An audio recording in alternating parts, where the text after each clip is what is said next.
발락이 이스라엘이 아모리에게 행한 모든 일을 보았으므로 모압이 심히 두려워하였으니 이스라엘 백성이 많음으로 말미암아 모압이 이스라엘 자손 때문에 번민하더라. 이스라엘 백성들이 많아요. 인구가 너무 많은 거예요. 그 많은 인구가 모압 평지에 딱 진을 치고 있으니까 그것 때문에 번민했어요. 번민했다는 얘기는 두려웠다는 얘기입니다. 그것 때문에 이제는 뭐지? 어떡하지? 우리는 어떻게 되는 거지? 저기 쳐들어오면 어떡하지? 뭐 이런 염려가 굉장히 많았습니다. 그런데 거꾸로 보면 이스라엘이 많았다라고 하는 것은 하나님의 축복이 임한 겁니다. 그렇죠? 이스라엘 백성들이 많아진 건 하나님의 축복이에요. 하나님께서 아브라함에게 하신 축복이 임한 거예요. 하늘의 별과 같이 바다의 모래알과 같이 내 자손이 번성할 것이라. 하나님의 축복이 임한 거예요. 22장 6절에 보면 나를 위하여 이 백성을 저주하라. 그대가 복을 비는 자는 복을 받고 저주하는 자는 저주를 받을 줄 내가 압니다. 자, 이스라엘 백성이 많아요. 엄청 많은 이스라엘 백성이 모압 땅에 딱 진을 치니까 이 모압 왕이 무서워요. 두려워요. 그 위세에 막 속된 말로 지금 쫄아버렸어요. 완전 쫄은 거예요. 야, 이거 어떡하지 이거? 그래서 발락 왕이 취할 수 있는 방법이 있었는데 뭐였냐면 점치는 거예요. 점치는 사람을 부르는 거예요. 그 점치는 사람이 누구냐면 발람입니다. 친척아니에요. 발람이라고 해서 친척아니에요. 다른 사람이에요. 발람이라는 이 점치는 사람을 불렀어요. 그리고는 이스라엘을 저주 좀 해라. 너가 축복하는 사람은 축복받고 저주하는 사람은 저주받지 않냐 이러면서 이 미신을 이 점치는 사람을 불렀어요. 그러니까 이스라엘의 이 하나님의 백성 이스라엘과 대적하는 방법을 선택한 게 뭐냐면 전쟁이었어요. 모압 왕 발락이 선택한 방법은 전쟁이었어요. 저주하는 것으로 유명한 전쟁이를 불렀어요. 그래서 하나님의 축복을 막아보려고 했어요. 저주하는 걸로 유명한 전쟁이에요. 여러분 이 동네에도 유명한 전쟁 옛날에 있잖아요.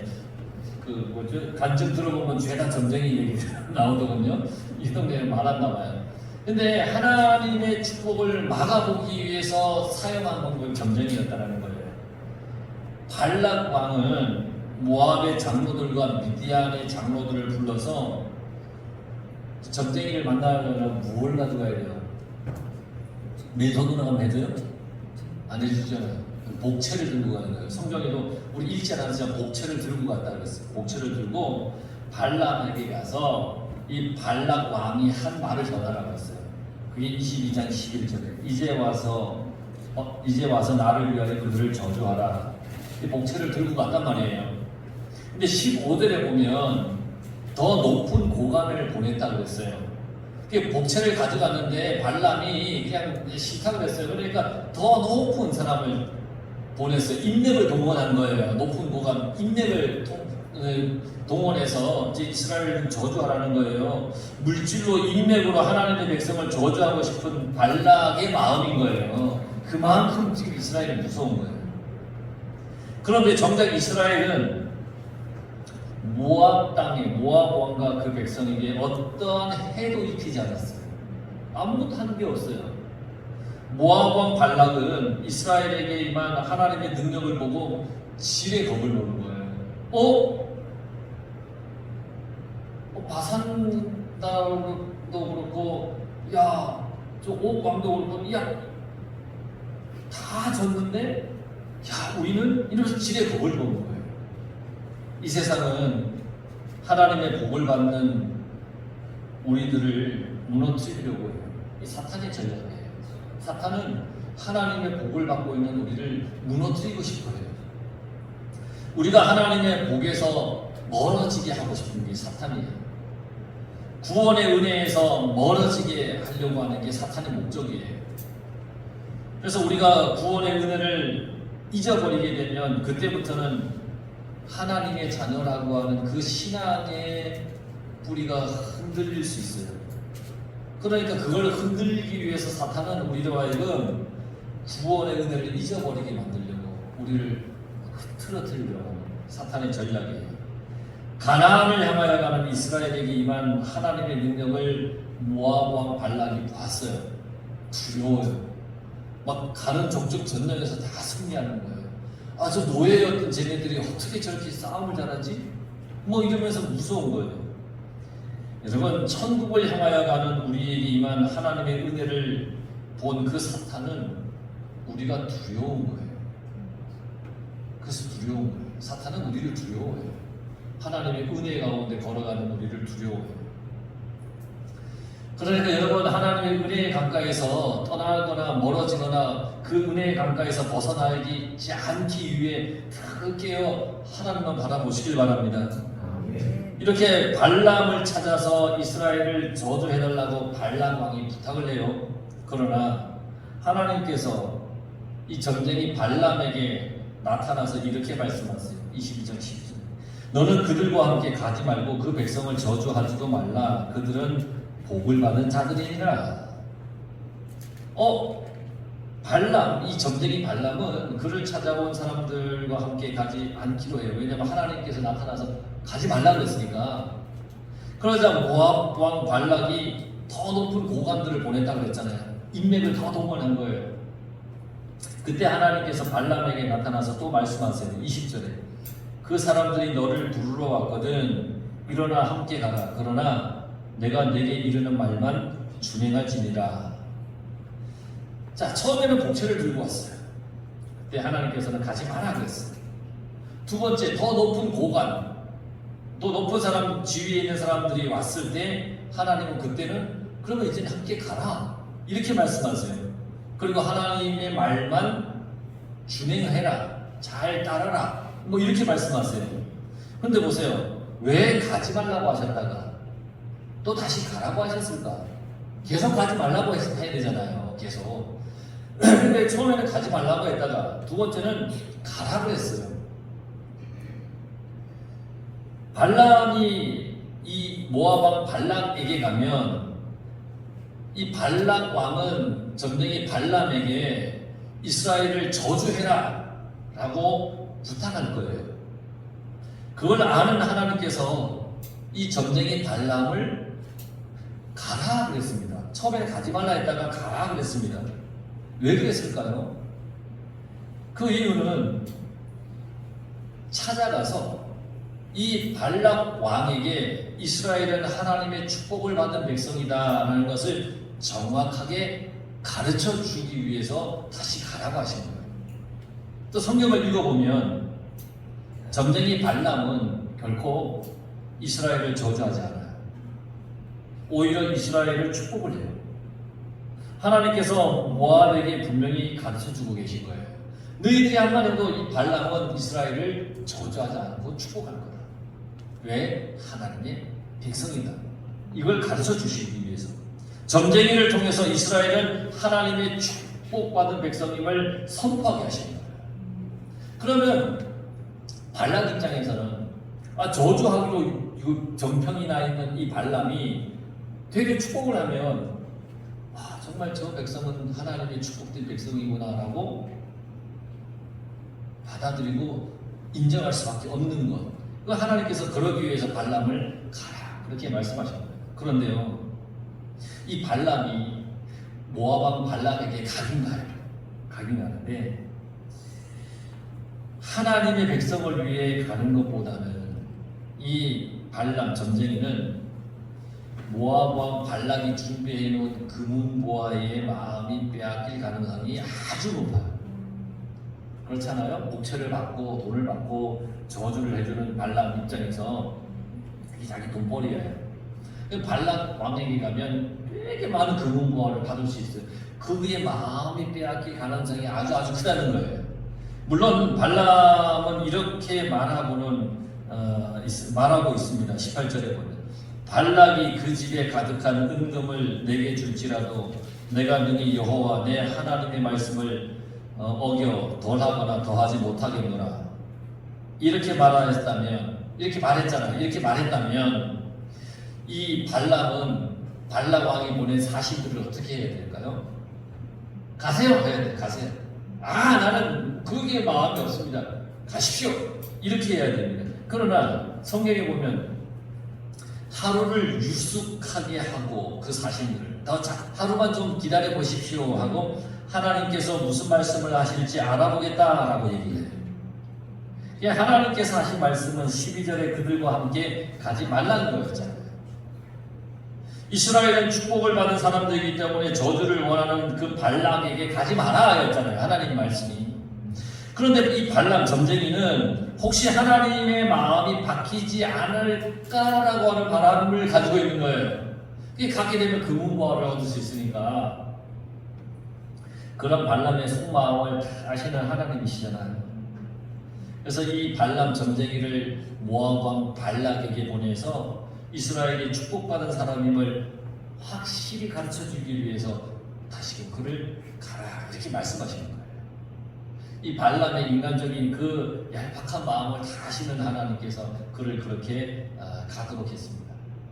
자, 드디어 발람이 아침에 나귀를 타고 이제 모압으로 가고 있습니다. 근데 가는 도중에 나귀에게 일어난 사건이 딱 성경에 나옵니다. 나귀가 길을 가다가 여호와의 사자가 길을 막고 칼을 탁 빼고 손을 들고 이렇게 길에 서 있는 걸 탁 보게 됩니다. 그래서 가던 길에서 벗어나서 밭으로 이렇게 내려가는 거예요. 나귀가 앞에 어떤 사람이 칼을 딱 들고 있으니까 나귀가 그 길을 갈 수 없어 옆에 밭으로 이렇게 내려가는 거예요. 그러니까 이 발람 전쟁이가 이놈의 나귀가 왜 이러냐면서 채찍질하는 거야. 똑바로 가! 이러면서 그 다음에 또 여호와의 사자가 포도원 이 사이에 좁은 길에 딱 서 있어요. 그리고 이 좌우에는 담이 이렇게 있어요. 이 나귀가 여호와의 사자를 보니까 무서운 거예요. 그래서 그 나귀는 자기의 몸을 담에다 대고 막 담 쪽으로 이제 몸을 막 이제 미는 거예요. 그러니까 나귀를 타고 있는 발람의 발이 어떻게 되겠어요? 담벼락에 계속 짓는 거예요. 그러니까 이제 이 발람이 다시 이 나귀의 채찍질을 막 하는 거예요. 자, 또 여호와의 사자가 더 나가서 좌우로 피할 데가 없는 아주 좁은 데서 서 있는 거예요.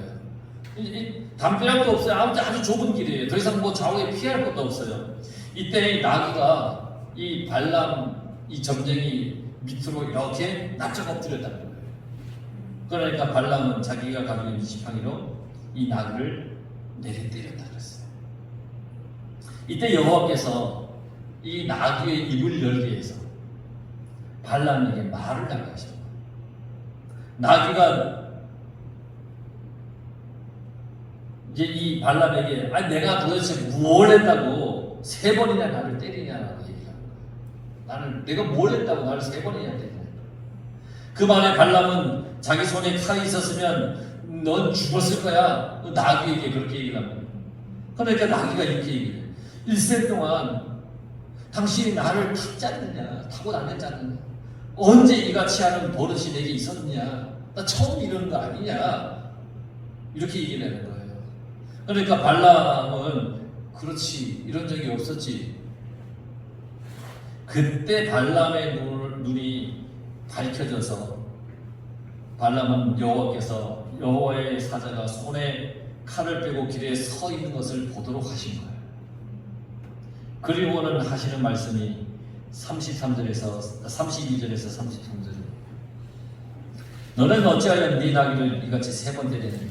보라, 내 앞에서 내 길이 사악하므로 내가 너를 막으려고 나왔더니 나귀가 나를 보고 이같이 3번을 돌이켜 내 앞에서 피하였느니라. 나귀가 만일 돌이켜 나를 피하지 아니하였더라면 내가 벌써 너를 죽이고 나귀는 살렸을 것이다. 이 사건은 발람이 다른 마음, 다른 생각을 품지 않고 하나님의 백성을 축복하도록 하기 위한 하나님의 어떤 소위 말하는 당부, 경고 이런 사건이었다는 거예요. 발람의 길을 막고 순조롭게 가지 못하게 했어요. 만약에 이 발람 왕에게 가는 길이 쉽게 순조로웠다면 이 점쟁이 발람은 금은보화에 넘어가서 이스라엘을 저주하기에 충분한 사람이었어요. 그러니까 너는 이스라엘 백성을 저주할 수 없어, 저주하면 절대 안 돼 라고 하는 것을 이 나귀 사건을 통해서 하나님께서 철저히 경고시켜 주시는 거예요. 하나님께서는 세상의 것에 눈이 어두워서 마음이 하나님으로부터 멀어진 그런 사람을 나귀를 통해서라도 깨닫게 하시는 분입니다. 아주 작은 어떤 미물을 통해서라도 하나님은 우리에게 가르쳐주기 위해 그것들을 통해 깨닫게 하시는 거예요. 그러니까 어떤 일이 나에게 벌어지면요, 여러분, 에이 재수없어, 에이 이게 뭐라, 에이 이런 마음을 품는 것이 아니라 하나님이 어떤 이유 때문에 이런 일이 내게 일어나게 하셨지? 우리는 한 번쯤 생각해 봐야 된다는 거예요. 내가 하나님을 믿는다고 하면 하나님만 의지해야 되잖아요. 그런데 세상의 마음이 뺏긴다면 하나님께서는 내가 생각하는 하찮은 무엇인가를 통해서 나를 깨닫게 하시는 거예요. 깨닫게.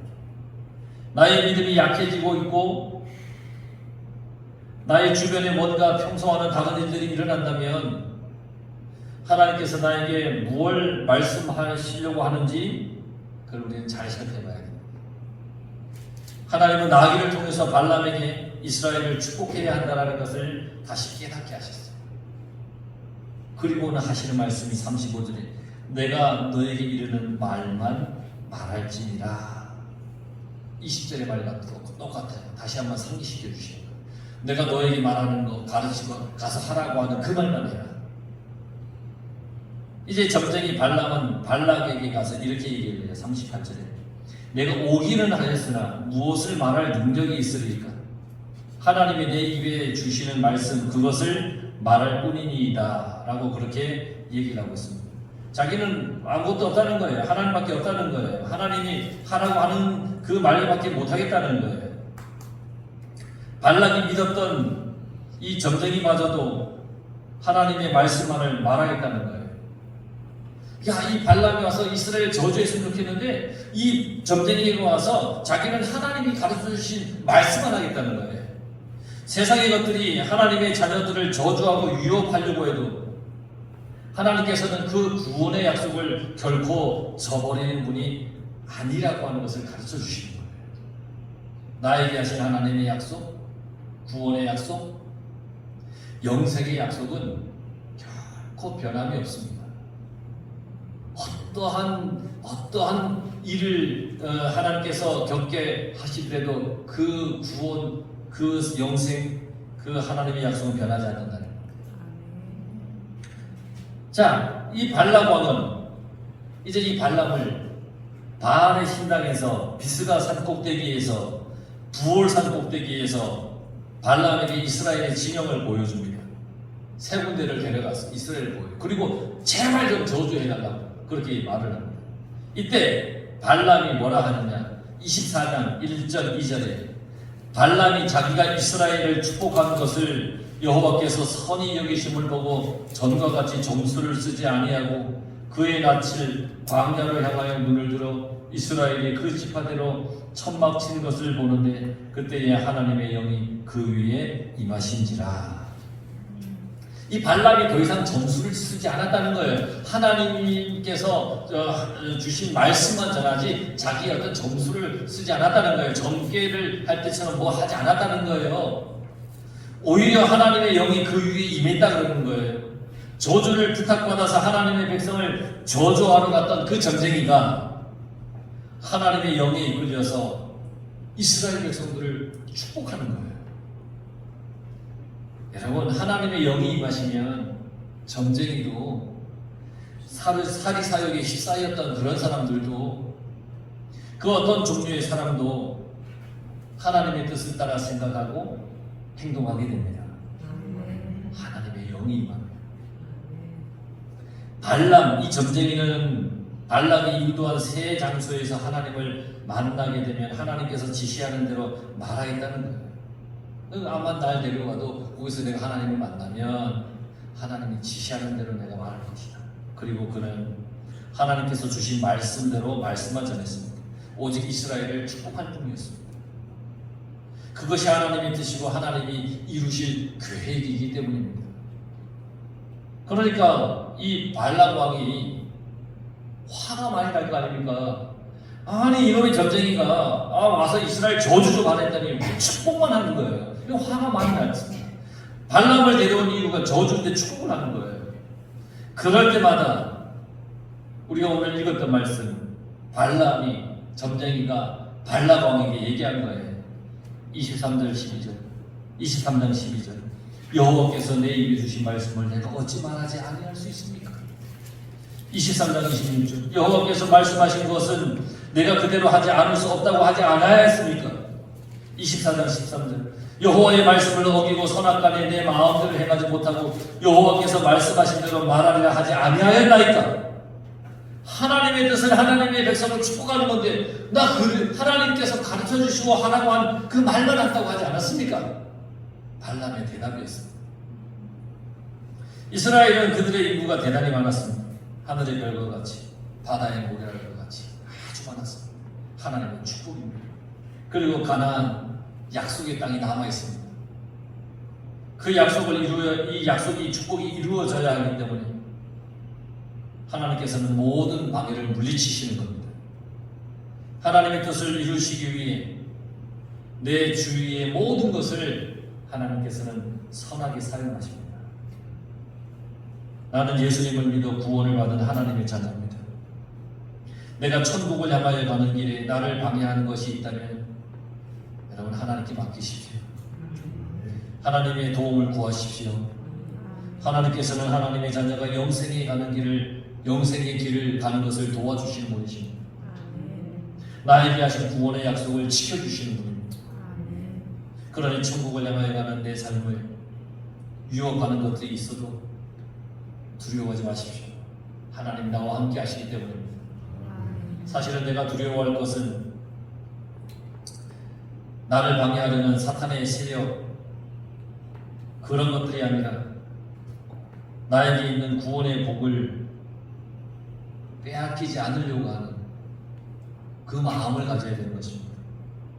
나를 방해하려는 사탄의 세력이 나에게 있는 구원의 복을 두려워해서 그것을 빼앗으려고 하는 것, 그게 두려워서 그 일을 하지 못하도록 내가 늘 주님 안에 거하여 살아가야 된다는 것입니다.